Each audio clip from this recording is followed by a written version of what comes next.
गांव के बाहर बड़े पीपल के पेड़ के पास एक बहुत पुराना सूखा कुआं था। रात के समय वहां कोई नहीं जाता था। लोग कहते थे उस कुएं के पास किसी लड़की की परछाई दिखती है जो किसी को बुलाती है। एक रात चांद पूरा था।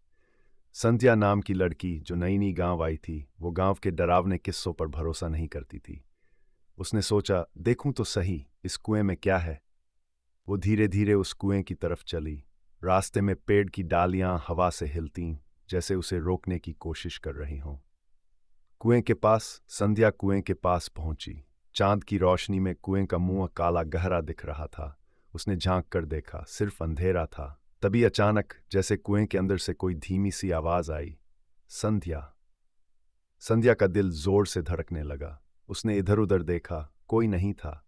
वो पीछे मुड़ी, तभी कुएं के किनारे पर उसने अपनी जैसी ही एक परछाई देखी, लेकिन वो परछाई हिल नहीं रही थी।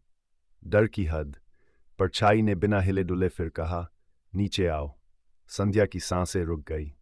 उसके पांव जैसे पत्थर के हो गए। कुएं से हल्की सी ठंडी हवा आई, जैसे किसी ने नीचे से सांस ली हो। संध्या डर से पीछे हटने लगी। तभी कुएं के अंदर से किसी ने उसका नाम और जोर से पुकारा, संध्या।